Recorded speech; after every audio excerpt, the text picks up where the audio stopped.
If you're like me, whenever I was starting out getting lights, a lot of the budget options that I was looking for, especially on YouTube, were talking about going to Home Depot and grabbing work lamps.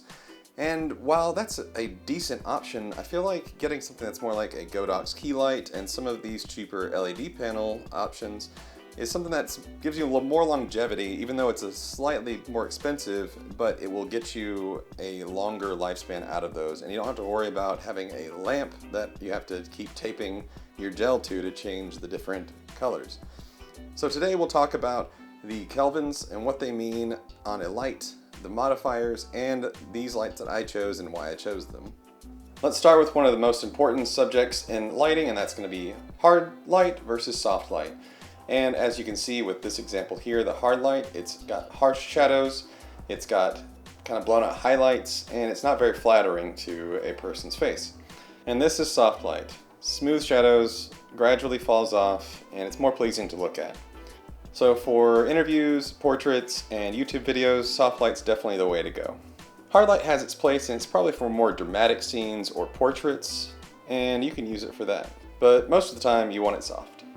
So next is color temperature, and those are measured in kelvins. And if you think around 3200 is like a lamp in your house. If you look at a light from, say, Home Depot and it says 3200 Kelvin, it's probably something around like this color. This is set at 2800 right now. And if you're looking for something that's more like a daylight or a white, what we consider a white color, is 5600 Kelvin, which is this one over here.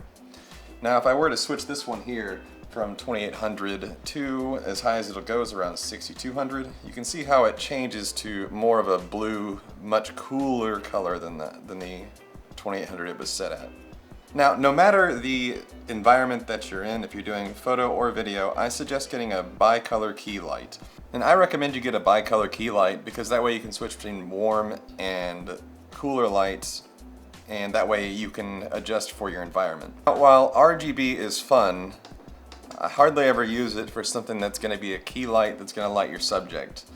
And that's what you'd use it for in a background or a fill light or an accent light. Now let's talk about brightness, also known as lux, whenever you're looking at a light's specs page. So lux is just the brightness that's actually going to hit your subject. And most of these that I'm going to show you today, the ones that I believe are probably just fine for most situations for YouTube videos and portraits, are probably going to max out around 25,000, 30,000 lux. Lux is actually something that your subject is lit with and how bright it is by the time it actually hits your subject. Now, by the time that you actually hit the subject, you want to find lux at around a couple thousand at least.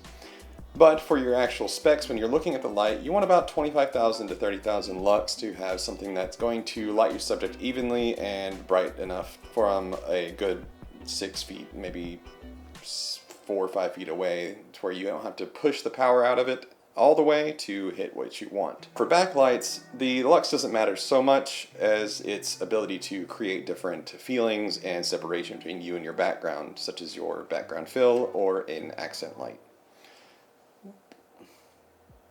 So you want a light powerful enough to keep your ISO low and your shutter speed at the correct shutter speed and your f-stop at whatever you're wanting to set it to, most likely to the most open it can be to give you a separation between you and your background.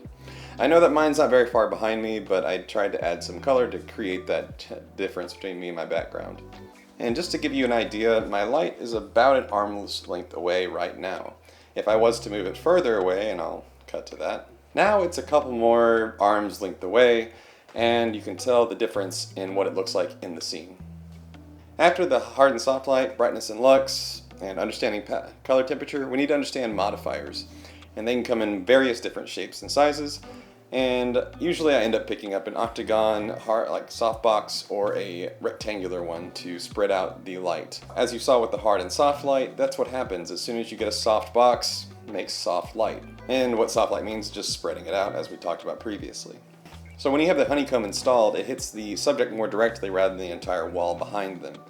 So you don't see as many harsh shadows from the other lights hitting the background, and it kind of separates me from that background. And how this would help in a photo studio is you already see what you get, you don't have to worry about the flash, but it also helps you direct the light with the honeycomb installed, that way you can have a better looking portrait. Now that we've gone through all that, the reason why I chose the certain lights I did is because I feel like they run in the budget range kind of thing, and they hit the consumer market at a better price range than say something like a small rig that's, you know, $200 or $300. This one's a little bit under that. So the first one I'm using is actually my key light over here, which is the Godox SL60IIBi, which is just stands for bicolor, so you can change the temperature. The setup for the key light is actually around $220. It's about $160 for the light itself, $160, $170, somewhere around there, and then about $60 to $80 for the softbox with the honeycomb. And this one's about a 34-inch octagon softbox. So if you wanted to look up and get exactly the same thing I have, that's what you would get. And obviously a light stand doesn't come with it, so you have to find one for yourself on that, but they usually range around 20, 30 bucks. I use the Neewer Pro 660 RGB on my right hand side, usually set to orange. As for this RGB one over here, this one is actually around $80 on sale normally. And then the light stand around 20, 30, so it gives you an idea of how much something like that would cost. And for my accent light to my left here, it's my Ulanzi U60 RGB.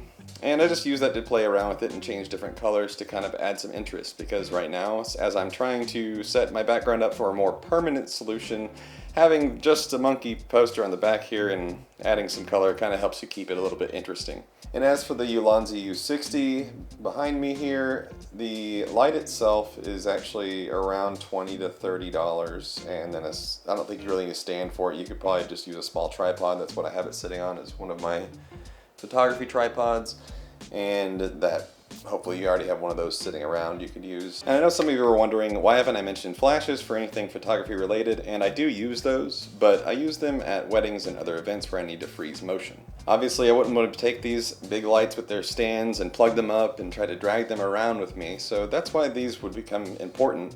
And these are also great in a studio setting where it's a controlled environment, but I already use continuous lights, which help me just see what I get right out of the gate, and there's not a lot to have to deal with. And if you were bringing something along like this, it does have a battery option on the back side here where you can put that, but these run out very quickly, and this right here can last longer on a battery, just 4 AA's, than this would, and I can change those out immediately, whereas this would have to charge. So those are the reasons why you wouldn't necessarily want continuous light going out to a wedding. Besides that, it's cumbersome, it's also got to be charged and have a battery.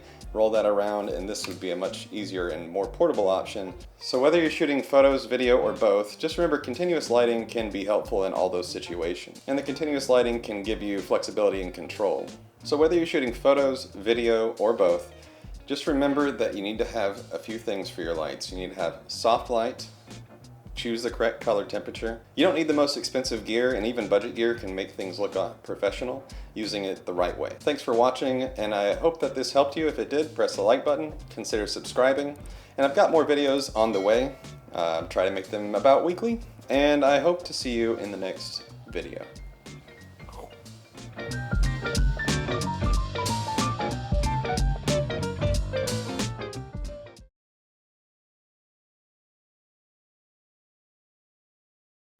So today we're talking about, wait, I didn't say turn it on after I say something about like, after I'm like, we're talking about lights. And it'll be like, oh yeah, hold on. And then you switch it on, okay? Okay. Alright, so I'm going to do it again. We'll be like, so today we're going to talk about lights. And hold on. Let's get this one. Ah, there we go. Okay.